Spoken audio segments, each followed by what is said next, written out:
Hello, everyone.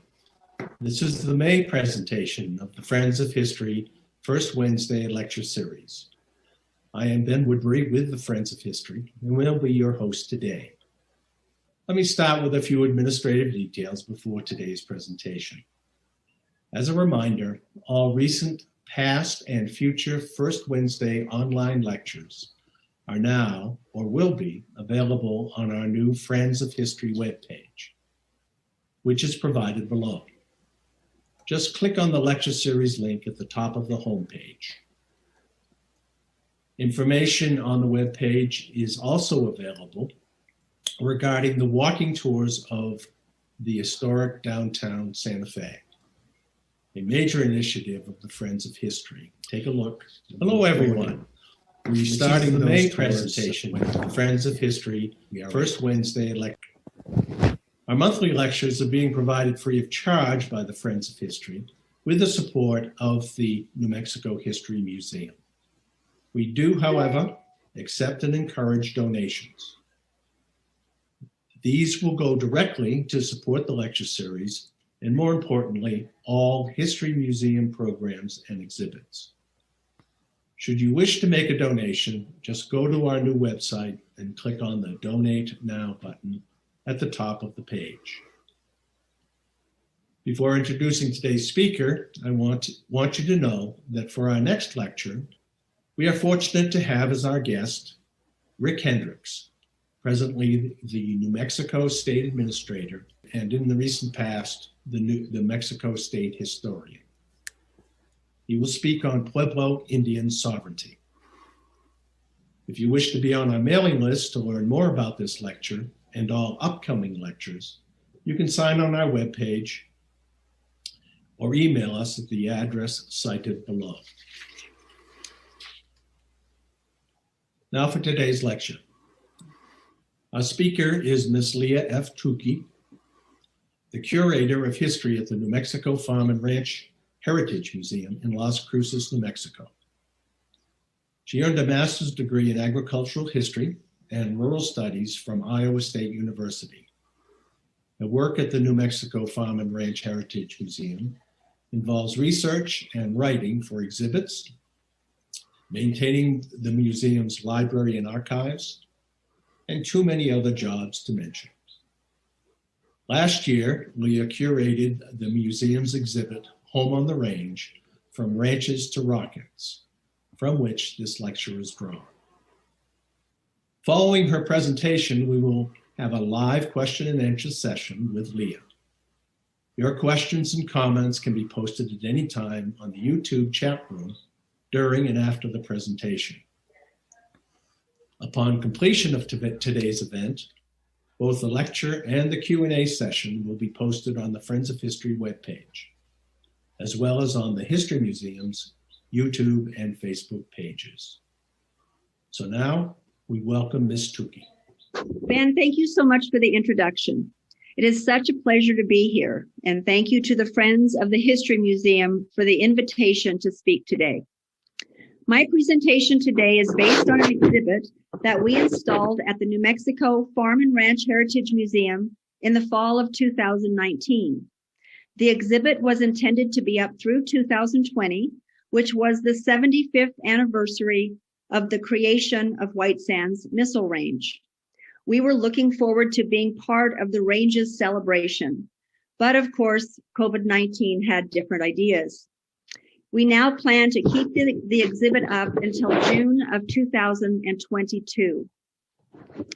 I want to share just a little history of the exhibit and where the idea came from before I get into my story. This image is not photoshopped. It is an actual photo taken by Judson Carruthers, an official White Sands Missile Range photographer for 35 years, from the 1950s into the late 1980s. The rocket you see is a Redstone. The Redstone was a direct descendant of the German V-2 rocket. Developed by a team of predominantly German rocket engineers under the leadership of Wernher von Braun.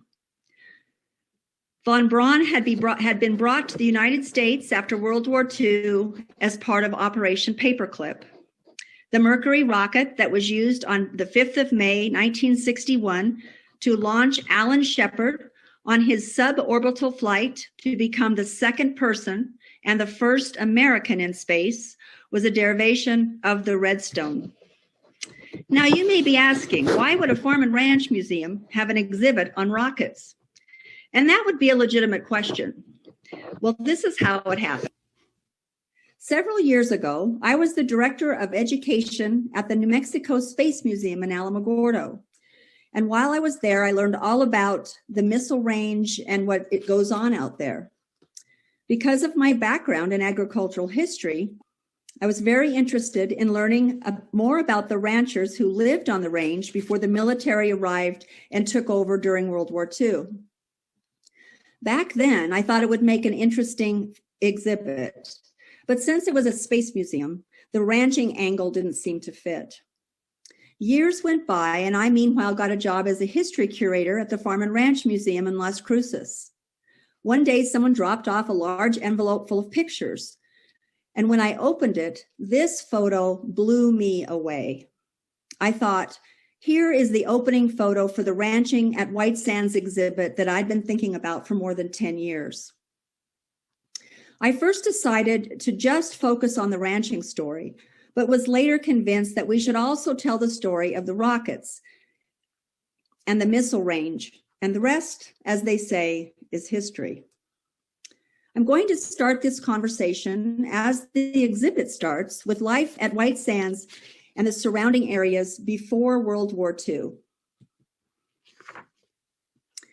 In the early 1900s, much of the arid land east of Las Cruces, including the San Andreas and Oscuro Mountains and the Tularosa Basin, was ranching country.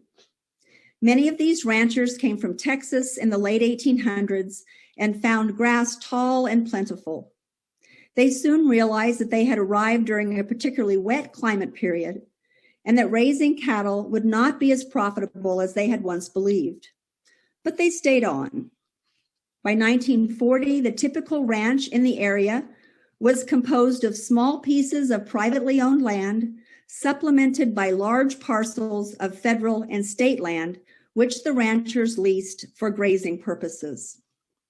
Life on the range was filled with opportunities, challenges, hardships, and rewards. In 1942, the lives of these hardy ranchers dramatically changed. So what did it take to be a rancher in southern New Mexico? Well, to be a successful rancher, you had to be self-sufficient. No matter where your land was, it was a long way from town and a hard road to get there.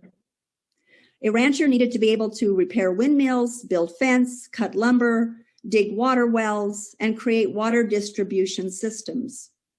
Blacksmithing and mechanical skills were necessary in order to keep the equipment in good working order. Ranchers also needed to protect their livestock from wild animals that lived in the harsh deserts and mountain landscapes. A rancher had to be handy with a gun and able to set a trap to catch predators common to the area, like black bear, wildcat, wolf, and coyote. There is literally a sea of water under the Tularosa Basin, but because it is heavily laden with minerals and usually measures out to be saltier than ocean water, the ranchers who lived in the flats of the basin could not use the water they pumped from the ground. By the time local ranchers realized there was not enough surface water to maintain grass for their cattle, and in many cases for their livestock, it was too late. They had settled in, brought family members west, built homes, and made homesteads. The most common tactic of obtaining water for those who lived in the mountains and at higher elevations was to hand dig or drill wells, and to use windmills to pump the water out of the ground. Some ranchers were lucky enough to have natural springs that fed the ranch and made it possible to raise cattle.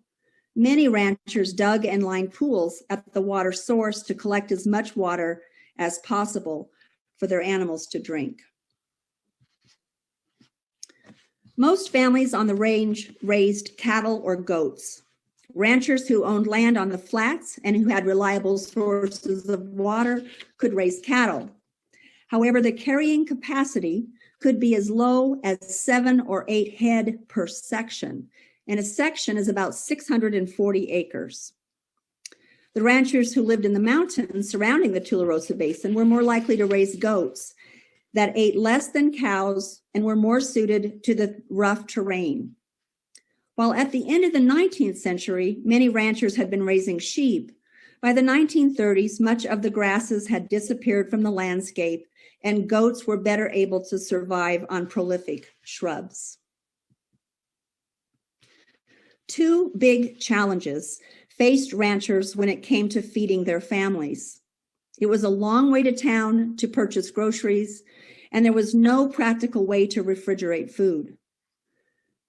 Ranch families dealt with both of these problems by purchasing large quantities of dry and canned goods. Many families planted orchards and grew their own fruit. They also had gardens and canned the produce that they raised. Meat was easy to come by, but it was nearly impossible to store large amounts of slaughtered beef or even the meat from a goat or a sheep. Many ranchers would share meat with their neighbors or family members.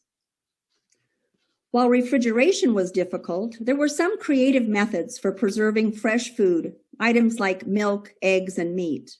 Most ranchers had cisterns for collecting and holding water, and because they were dug into the ground, they were cool, and you could hang a basket inside to hold items and keep them cool. You could also wrap up a slab of meat in waxed paper and burlap before wrapping it in an old quilt to be kept in the coolest part of the house. By the late 1930s, some ranchers were able to buy gas-powered refrigerators that burned propane instead of using electricity. Distance from the closest community with the doctor was a problem for ranch families when it came to injury and illness. Accidents, snake bites, pregnancy and childbirth, and diseases of old age were very common. But because ranch folks didn't get to town very often, catching communicable diseases like colds and flu were less likely. Most women made arrangements to go to town to deliver their babies, but on occasion, a surprise early birth happened, and when it did, the family had to pitch in and get the job done without a doctor or a midwife present. Verena Andrig Mahoney remembers, "We had sore throats and stuff like that, but we gargled kerosene. Or Daddy would make cough drops with sugar and kerosene. Put a little kerosene on the sugar and then burn it. Just strike a match on it. Light it up. It's hard like cough drops." Like much of life on the range, entertainment was homemade. Saturday night would find ranch families gathered together with neighbors to enjoy a card game or a dance.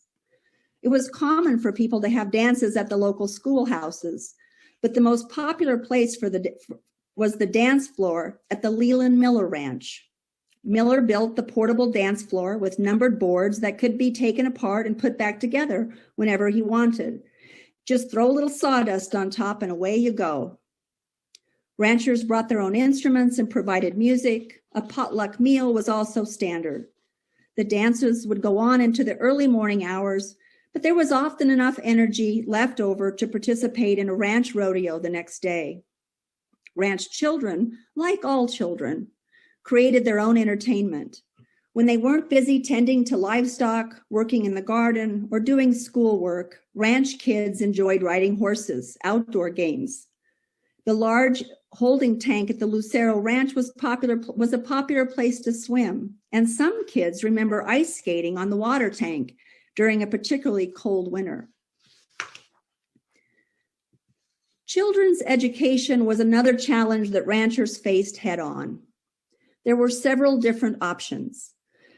Some youngsters went to school in small communities like Cutter and Ingle on the west side of the range, Bingham on the north, or Oscuro and Bryce on the east. In order to get to these schools, they rode a horse, walked, or were delivered by car or bus. And there's a photo of a school bus from the area. Other families could afford to keep a second home in larger towns like Alamogordo, Tularosa, Las Cruces, or Socorro. with children attending the local schools. Other children enrolled in boarding schools like the Loreto Academy in Las Cruces. Some families built their own neighborhood schools like the one at Bear Den Canyon that was just a few miles from the Henderson and Wood ranches. The Cox family at the San Augustine Ranch hired a tutor and had a classroom in their home. Ranch houses came in all shapes and sizes and were made from a wide variety of materials. As one might expect in New Mexico, many houses were built of adobe bricks. It was a building material that you could make yourself on site. Normally, the adobe bricks were covered with stucco to protect them from the erosion by wind and occasional rain. Another abundant building material, especially in the mountains, was stone. Mortar or mud was used to fill and seal the gaps between the stones and bind them together. Due to the absence of large trees in the area, there were very few log cabins.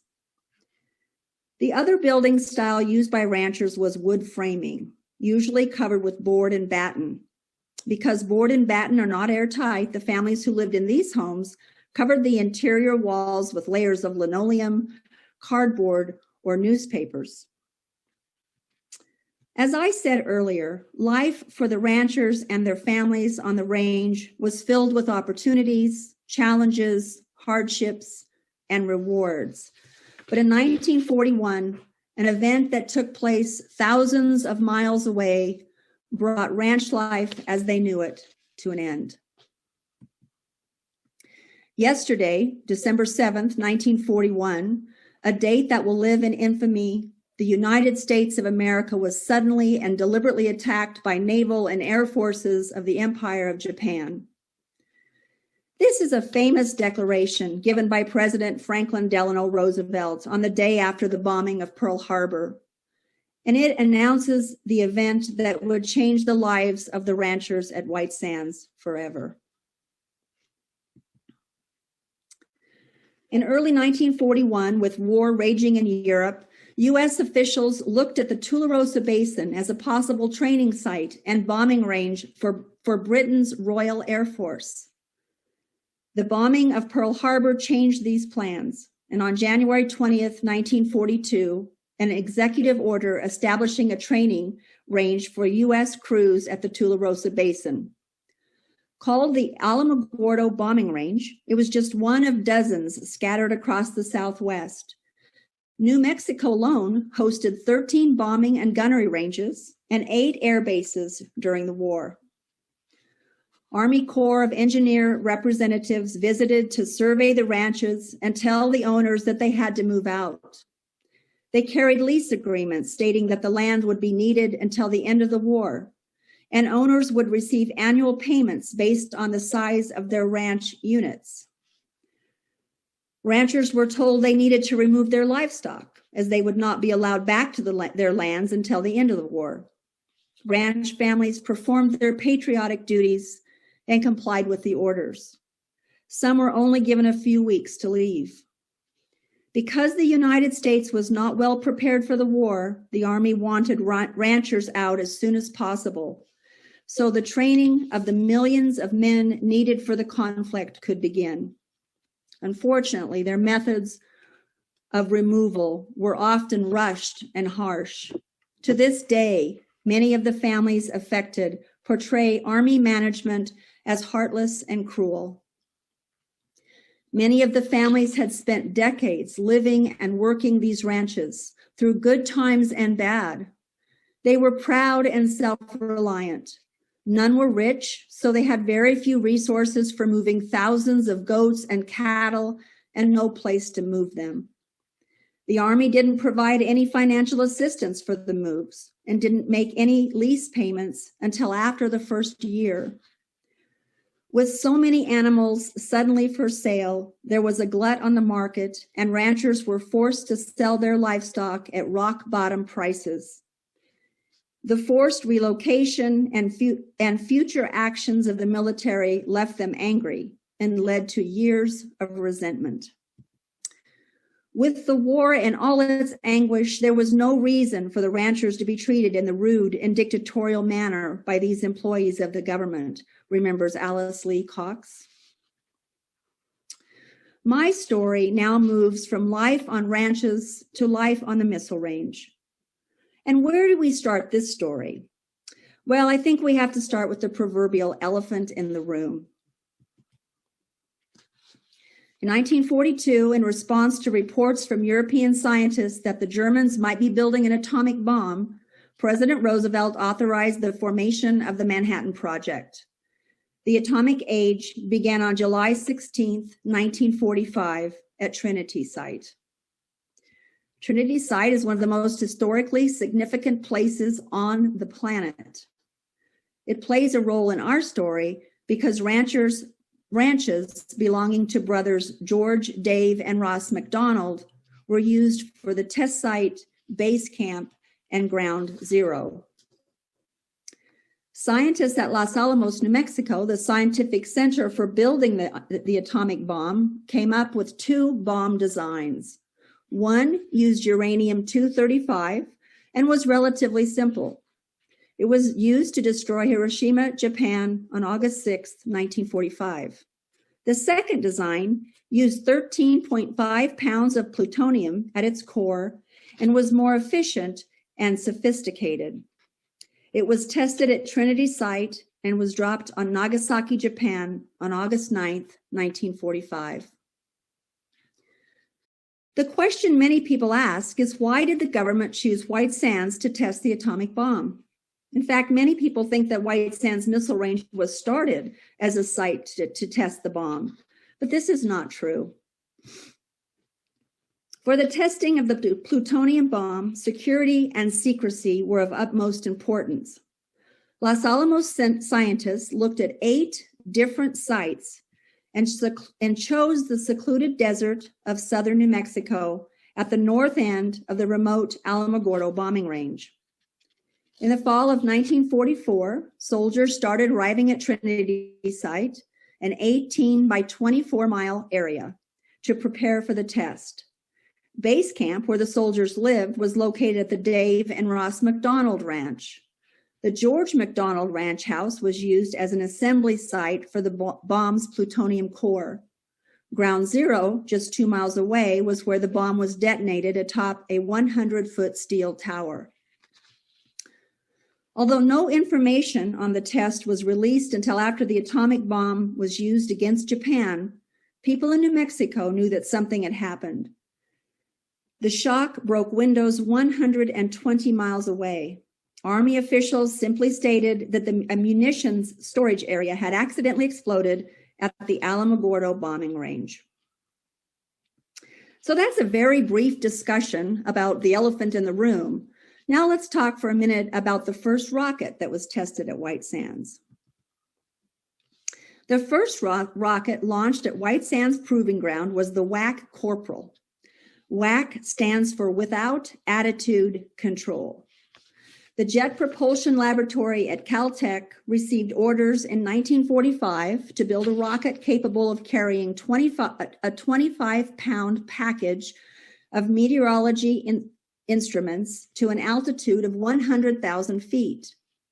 They built the WAC Corporal and sent it to White Sands to be tested. The rocket was 12 inches in diameter and 16 feet long. It burned acid and aniline and generated about 1,500 pounds of thrust. To make the WAC as light as possible, JPL used only 3 fins instead of 4 and welded the outside skin to the internal components. This meant that it didn't need weighty internal bracing. Even with these modifications, the rocket was underpowered. So engineers added the tiny TIM rocket motor as a booster. This motor burned less than a second and produced 50,000 pounds of thrust. With the booster, the WAC Corporal reached an altitude of 227,040 feet. Now, we've talked a little bit about the first rocket tested at White Sands Missile Range. Let's talk about the most important one, at least the most important rocket in the early years of the range. The German Vengeance weapon. The German V-2 rocket was the first man-made object to go into space. It was designed in Nazi Germany and assembled underground by concentration camp prisoners. The first successful flight was on October 3rd, 1942, when the missile reached an altitude of 60 miles and landed about 120 miles downrange. The V-2s were 46 feet tall and 5.5 feet in diameter. At launch, they weighed about 27,000 pounds, with 19,000 pounds of propellant and a 2,000-pound warhead. The missile had a range of about 200 miles and fell on its target at 3,500 miles per hour, just 5 miles after launch. Though more than 3,000 V-2s were launched in Europe during World War II, more people were killed building the rockets than died at target sites. The missile did not significantly affect the war effort and was considered a failure as a weapon. However, it marked a breakthrough in technology that led to the space race. A little about V-2 mechanics. Two 1,200-gallon propellant tanks took up most of the space in the V-2. And when asked why the Germans used alcohol for fuel, Konrad Dannenberg, a propulsion expert for von Braun, said, "Since Germany had no oil wells, the fuel for the V-2 had to be alcohol." He went on to explain that the German government asked booze makers to distill as much ethyl alcohol from potatoes as possible for use for rocket fuel. The V-2 had large fins on the tail section to provide stability and a nose cone where the warhead was normally located. The warhead was composed of TNT and ammonium nitrate. At White Sands, the nose cone was used to house various instruments and experiments. The control compartment housed gyroscopes and other devices used to guide the rocket to its target. It also held timing devices to shut off the flow of fuel to the engine. Colonel Holger Toftoy was in Europe at the end of World War II and was instrumental in bringing the V-2 material and V-2 scientists to the United States. When he formed the V-2 upper atmosphere panel to review payload proposals, he included both military and civilian scientists. This led to an array of experiments that flew on the V-2s and paved the way for manned space exploration.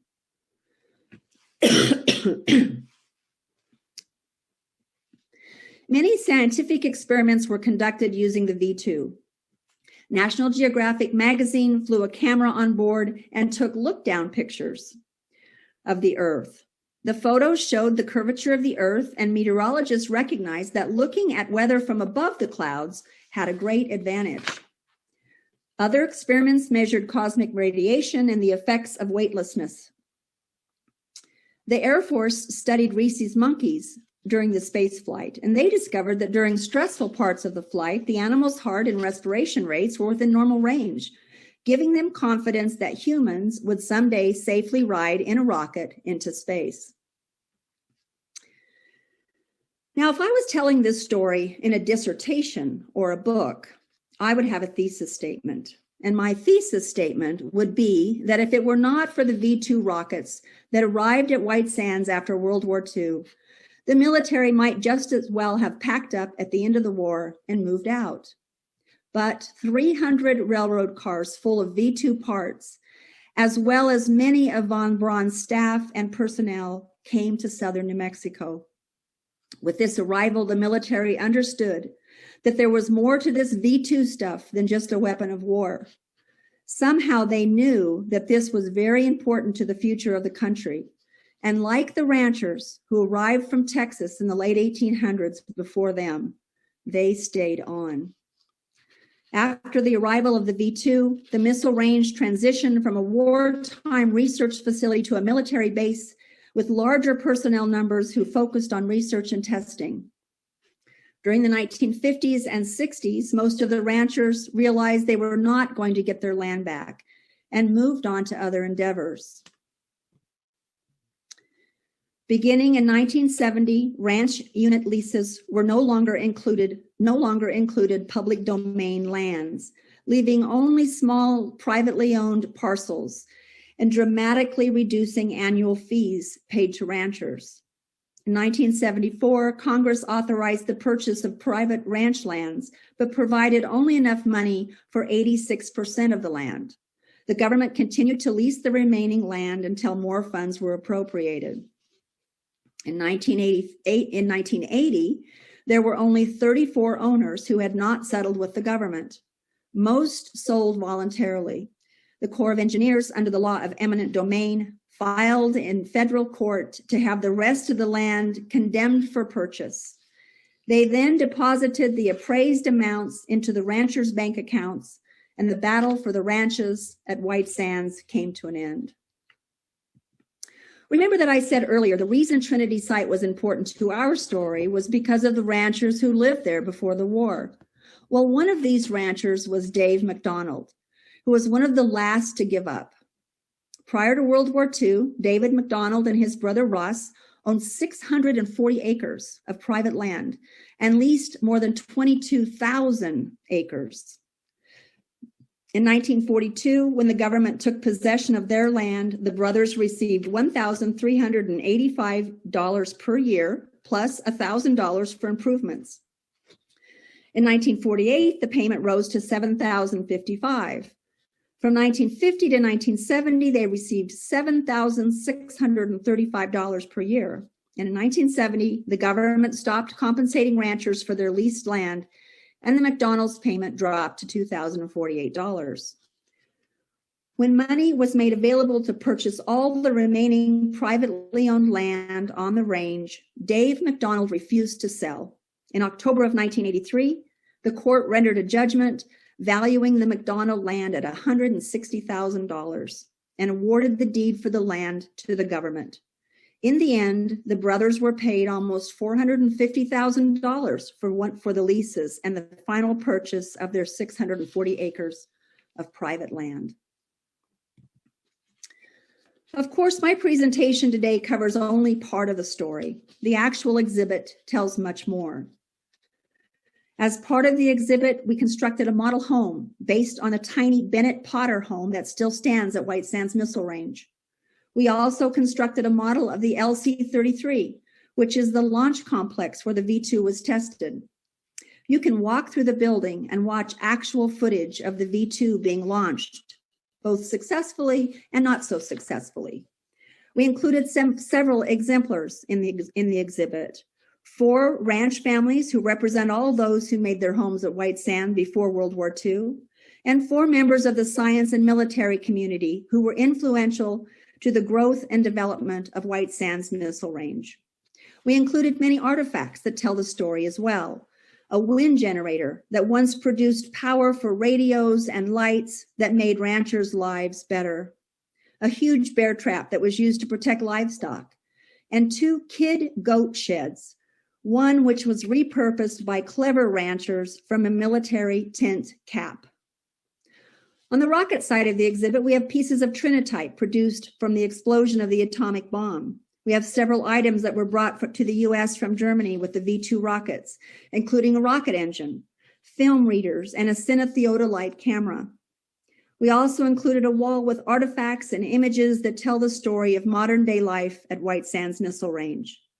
Definitely worth a trip to the museum. As I mentioned earlier, the exhibit will be on display until June of 2022, and we hope you will come to Las Cruces to see it. So what about the images? The images that you have seen in this presentation are just a few of the hundreds of amazing photographs we used in this exhibit. The ranching images in the presentation are the property of the New Mexico Farm and Ranch Heritage Museum, and the rocket images are used with permission from the New Mexico Museum of Space History. Well, I thank you again for the opportunity to speak today.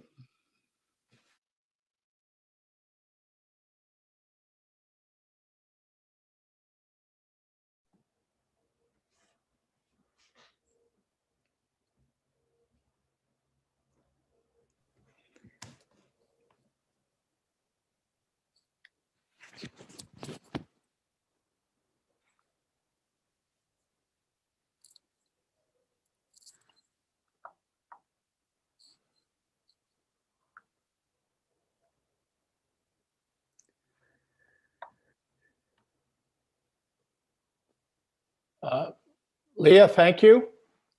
Thank you. We really appreciate that. Sorry, I had a small technical glitch here, but really, just a really fine presentation.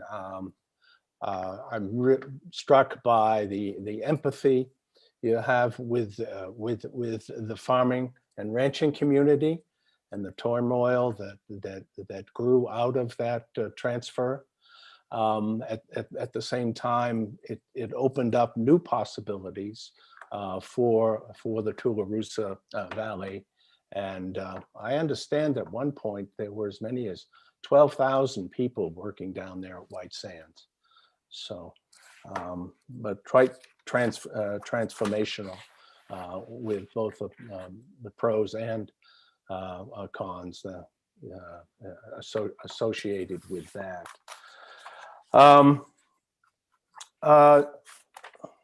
I really was also struck by the photo record that you have there, and you were able to take advantage of, both for the ranching community and also for what White Sands was contributed to you.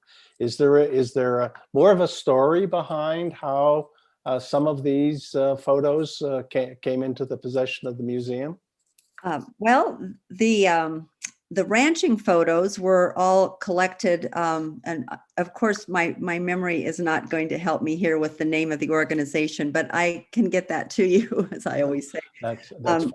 Yeah. But it's an archaeological organization here in Las Cruces, and they did oral histories and took a lot of photographs back in the 80s. And so that's where the photos come from the ranching side, and also the quotes that I had.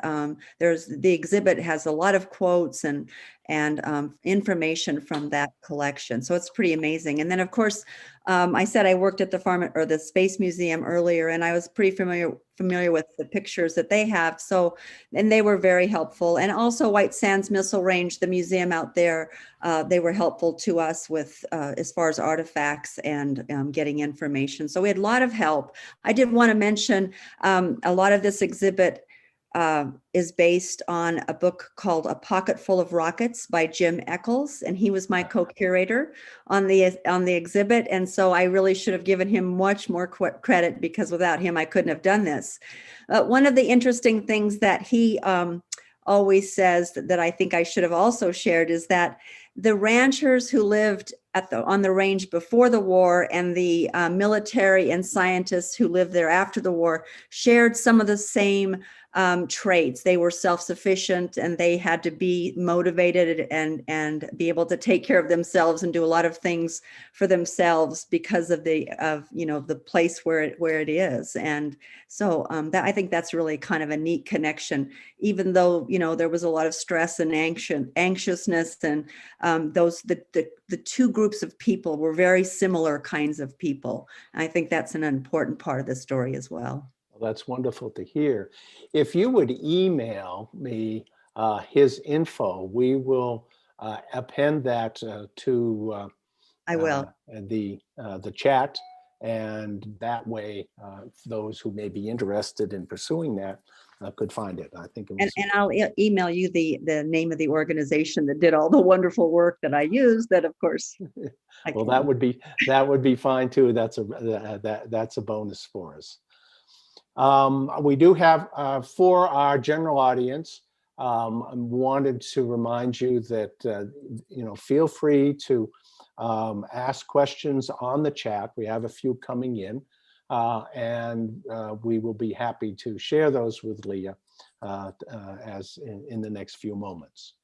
To start with, what were the long-term impacts of the White Sands site on the local environment? Well, interesting. That's an interesting question, because, of course, the White Sands Missile Range is closed to the public generally. You can drive across it on the highway. Twice a year, they do tours out to Trinity site, and you can get tours. And if you go through if you contact the White Sands Missile Range Museum, there are as soon as COVID's over, they do some wonderful tours. You can go see the Bennett Potter House. You can see a lot of this really interesting, these places. So it's closed to the general public mostly. So actually, you'd think, you might think differently, but they've actually, because that land is all closed off, it's kind of been maintained and actually restored to the way it was before the ranching, because ranching is hard on land, and they stripped all the green, all the vegetation, the goats, or and the cattle, and so a lot of it has been restored, and it looks like it did before in some areas. Of course, some places, creosote and isn't, doesn't make it look very, very farm-like or ranch-like. But a lot of livestock, or the wild, not livestock, though, wild animals have returned. And of course, in the 60s, I think, or the 70s, they actually stocked White Sands with oryx, which is a kind of wild, I want to say an antelope, I believe. I'm not good with that kind of stuff. So, but a couple of different wild animals from Africa. So those are, you can hunt those. You can get a license to hunt those out there. So, you want to be walking around out there when they're testing bombs, but it's kind of beautiful, especially up in the hills. I was really impressed by when we drove up in the mountains to see some of those ranches and how really pretty the country is. So that's kind of the long-term impact, that you'd think it would be more, it would have been more destructive, but it's actually been kind of restorative. Oh, well, that's a great story, and just further enriches. I was struck as I was, reading up on this, in terms of course, you've got the New Mexico Space Museum in Alamogordo. We have the Farm and Ranch Heritage Museum, of course, and you mentioned the museum that's available by appointment there at White Sands. Not to mention the White Sands National Monument itself and the Oregon Mountains. It seems like just a wonderful place to visit and explore, and a great deal of variety. One thing about the Missile Range Museum, I should probably clarify. I believe that they are closed for about a year because they're in the process. They built a new building, and they're in the process of rebuilding that museum and making it way, way better. So it'll be really wonderful when it opens back up. And you can, when it opens back up, I'm assuming that it will be open to the public, and you have to stop at the gate, and you have to, check in and go through all that kind of thing. But it is a great place to come and visit and to take your family. And I've done that many times myself. So there are some really cool things to see down here in southern New Mexico. One of the things that really came across in your discussion in terms of the farms and ranches is the struggle in order to raise a family, raise a herd and make it make each farm ranch a going concern. But more of an observation than a question, but it really came home to me. Well, and the truth about it is, it was a tough life. As I said, it was challenging, but it was rewarding.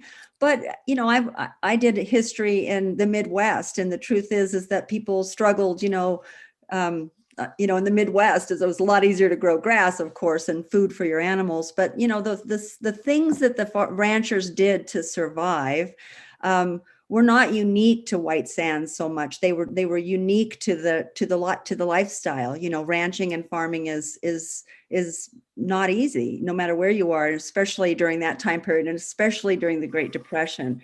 Their lives were very much like a life of a rancher or a farmer, maybe in Kansas somewhere. So the techniques that they used, that's one of the things that I thought was really interesting, was that it was very similar to the same stories that you hear other places. Obviously water was a bigger issue for them, but those kind of people are just tough, and they work hard, and they just, they want to do the best for their families, like we all do. Yes, indeed. I wanted to mention to folks that if they were interested in learning a bit more, I know that there are video presentations on the webpage, both at your normal web page, but also on Facebook, with links to the YouTube presentations, which further enrich the discussion that you've had. I was particularly struck by the individual stories you used to tell the story in terms of capturing that. So please go ahead.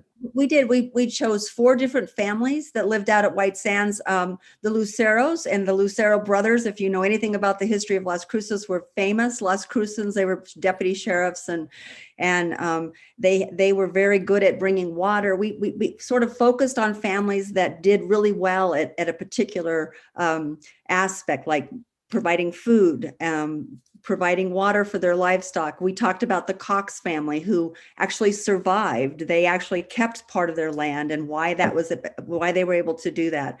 And then on the military side, we also chose 4 different individuals.